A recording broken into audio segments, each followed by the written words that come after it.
अस्सलाम वालेकुम व्यूअर्स मैं इमरान खान हूँ और आप देख रहे हैं हमारा YouTube channel Imran Khan jobs. शुरू करते हैं अल्लाह के बाबरकत नाम से जो बड़ा मेहरबान निहायत रहम करने वाला है।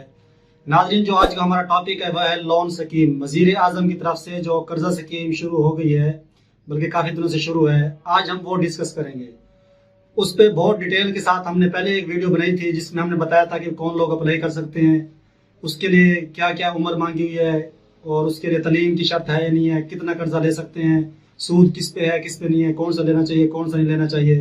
लेकिन उसके बाद जो है कुछ सवाल सामने, कुछ मुश्किलात लोगों को पेश आई हैं, तो हमने उस चीज़ को मद्देनजर रखते हुए यानी कि जो चीज़ें बहुत अहम हैं, जो लोगों ने बहुत बड़ी गलतियाँ की हैं, अब उनको क्या करना चाहिए, यानी कि जो उन्होंने गलतियाँ कर ली हैं अब उसका अजाला कैसे किया जा सकता है। लोग बहुत से सवाल भी कर रहे हैं, तो आज हम वो सारे डिस्कस करेंगे कि वो सवालात के जवाब आपको कैसे दिए जाएँ और आप जो है अब क्या करना चाहिए आपको।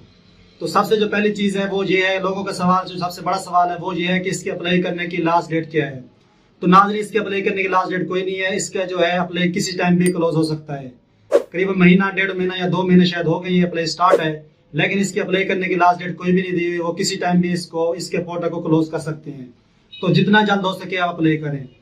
जो दूसरा सवाल है वो ये है कि इसमें बैंक कौन कौन से कर्जा आपको दे रहे हैं और लोगों ने जो पहले गलतियां की हैं, बैंक सेलेक्ट किए हैं, वो कौन सी मिस्टेक हुई हैं। सबसे जो पहली बात है वो ये मिस्टेक हुई है कि लोगों ने NRSP सेलेक्ट किया। हमसे भी शुरू में गलतियां हुई हैं, क्योंकि शुरू में उन्होंने वेबसाइट पे ऐसा कोई कुछ भी यानी कि नोटिफिकेशन या ऐसी कोई हिदायत जारी नहीं की थी, ये वाला बैंक पंजाब में देगा, ये वाला KPK में देगा, ये बैंक आपको सिलेक्ट करना चाहिए। तो हमने भी उस टाइम जो है लोगों के अखवत में भी की है और NRSP भी कुछ किए थे, लोगों ने जैसे कहा था हमारा NRSP करते हैं। लेकिन बाद में वेबसाइट पर उन्होंने नोटिफिकेशन जारी किया कि जो अखवत बैंक है वो तो पंजाब में जो है वर्क कर रहे हैं, वो पंजाब में दे रहा है, लोगों को मिल भी रहा है, लेकिन जो NRSP है वो यहाँ नहीं मिल रहा। फिर उनका नोटिफिकेशन जारी हो गया। जो नोटिफिकेशन जारी हो वो मैं आपको पढ़ के बता देता हूँ, जो वेबसाइट पे अभी भी प्राइम मिनिस्टर लोन स्कीम पे अभी भी शो होता है। वो ये है कि जो बैंक है नेशनल NRSP, वो जो है सिर्फ बलोचिस्तान में कर्जा दे रहा है, यानी कि जो NRSP बैंक है वो सिर्फ बलोचिस्तान के जो कैंडिडेट है सिर्फ वो उसको सिलेक्ट कर सकते हैं। पंजाब वाले, सिंध वाले बलोचिस्तान NRSP बैंक को सिलेक्ट नहीं कर सकते, वो यहाँ पे वर्क नहीं कर रहा। तो आपने इस बात का नेक्स्ट टाइम ख्याल करना है, इनके जब भी अप्लाई करें NRSP सेलेक्ट नहीं करना, ये सिर्फ बलोचिस्तान वालों के लिए।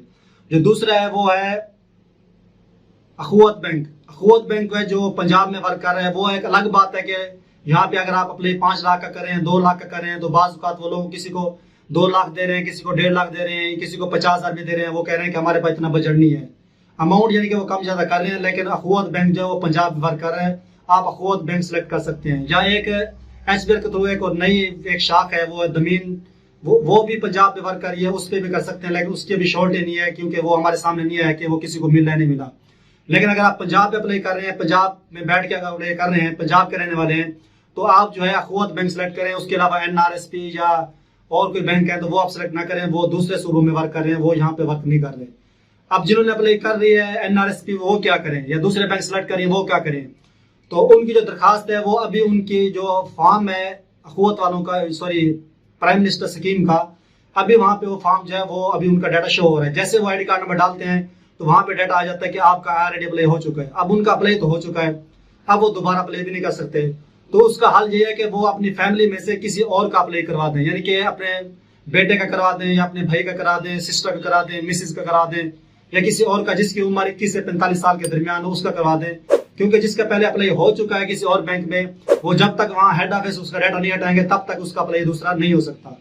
तो वो आप ऐसे करें कि अपना अप्लाई जो है फैमिली के किसी और मेंबर के नाम करवा दें, उनका भी अप्लाई और बैंक में जिसमें हो गया उसमें रहेगा। अभी जब तक वो डाटा नहीं हटाएंगे उसका अप्लाई वहां से नहीं होगा। तीसरा जो सबसे बड़ा सवाल है वो ये है कि कर्जा कब तक मिल जाता है, अप्लाई करने के बाद हमें कैसे पता चलेगा हमारा अप्लाई हो गया नहीं हो गया, या हमें कोई मैसेज नहीं है, कॉल कैसे आएगी, कॉल कौन करेगा, वापसी कैसे करना होगा। तो जैसे आप अप्लाई करते हैं तो कुछ कैंडिडेट का जो है डाटा उसी टाइम जो है उसकी वेबसाइट से जो है नादरा की वेबसाइट से उसी टाइम वेरीफाई हो जाता है, उनको मैसेज भी आ जाता है। कुछ का जो है मैसेज नहीं आता, वो नादरा जब तक वेरीफाई नहीं करता उनको मैसेज नहीं आता, वो परेशान ना हो करने के हमारा अप्लाई हुआ है नहीं हुआ। उनका डाटा अगर वहां पे ऑलरेडी अप्लाई लिखा हुआ आ गया है, जहाँ पे अप्लाई आप स्टार्ट करते हैं, तो समझे उनका अप्लाई हो गया है। अगर आपको मैसेज नहीं आता आप कुछ दिन वेट करें, 10 दिन 15 दिन महीना भी हो सकता है। जैसे नादरा वहां से वेरीफाई करेगा तो आपको मैसेज आ जाएगा कि आपकी एप्लीकेशन में रिसीव हो गई है, अब जो है नेक्स्ट जो है आपको बैंक कॉल करेगा। तो जिनको मैसेज आ गया वो आप बैंक की कॉल का वेट करें। कुछ लोग ऐसे करते हैं कि यहाँ से अप्लाई करते हैं, अप्लाई करने के बाद उसी बैंक में पहुंच जाते हैं, हमारी दरखास्त जमा हो गई है, हमें कर्जा चाहिए। तो वो बैंक वाले कहते हैं हमारी आपकी दरखास्त हमारे पास पहुंची नहीं है। तो दरअसल वो दरखास्त पहले नादरा के पास जाती है, वहां से वेरीफाई होने के बाद फिर हेड ऑफिस जाती है, हेड ऑफिस से उस जो मुतलका उनको बैंक होता है उसको रेफर की जाती है। तो वो परेशान ना हो, जिनकी दरखास्त जमा होगी अगर उनके नसीब में है, अगर उनको मिलना है तो वो मिल जाएगा। अच्छा, पहले ना जो जवाब थे वो जल्दी आ रहे थे लोगों को, क्योंकि तब एप्लीकेशन कम जमा हुई थी, तो इसलिए लोगों को जल्दी कर्जा मिल रहा था। अब जो है वो ये प्रोसेस जो है ये स्लो हो गया है।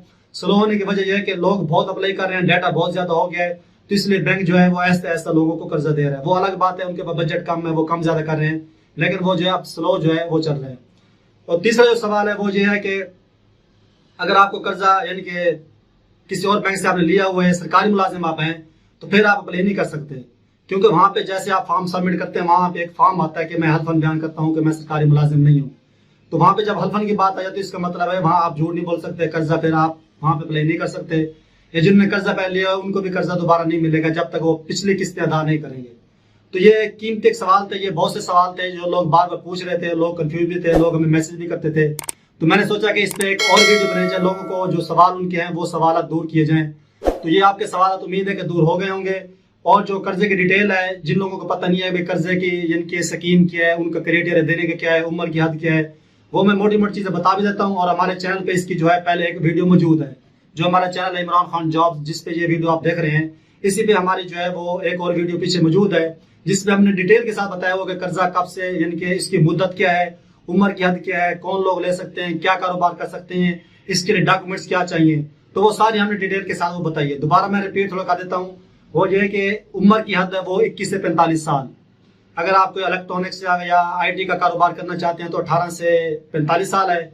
उसके अलावा जो नॉर्मल कारोबार कोई भी कारोबार करना चाहते हैं, उम्र की हद है 21 से 45 साल। और एक फैमिली में से बेशक 10 लोग हैं, अगर उनकी उम्र पूरी है वो अप्लाई करना चाहें तो 10 के 10 लोग भी अप्लाई कर सकते हैं।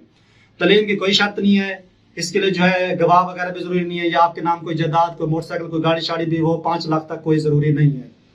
दूसरी जो बात है, इसके लिए डॉक्यूमेंट जो चाहिए वो आईडी कार्ड चाहिए अप्लाई करने के लिए, और तस्वीर चाहिए। अगर आप हमारे करीब रहते हैं, भागलपुर में रहते हैं, तो हमारे पास डॉक्यूमेंट्स लेके आ जाए, आपको अप्लाई कर देंगे, आपकी दरखास्त भेज देंगे। अगर आप किसी और शहर में रहते हैं, किसी और जगह रहते हैं, दूर हमसे रहते हैं, तो आप इसका अप्लाई खुद भी कर सकते हैं, या किसी और दोस्त या किसी और शॉप से अप्लाई भी करवा सकते हैं। तो उम्मीद है कि हमारी ये वीडियो आपको पसंद आई होगी। अगर हमारी वीडियो आपको पसंद है तो इसको आगे शेयर भी कर दें, ताकि जो जिन लोगों से कोई मिस्टेक हुई है, कोई गलतियां हुई हैं, तो वो उसका ज़ाला करते हो, या अपने फैमिली का किसी और का नाम करवा दें। या जो लोग कंफ्यूज है कि हमने अप्लाई तो कर दिया, हमारा जवाब नहीं आ रहा, कर्जा कैसे मिलेगा, कब मिलेगा, तो उनके सवाल के जवाब उनको मिल जाए।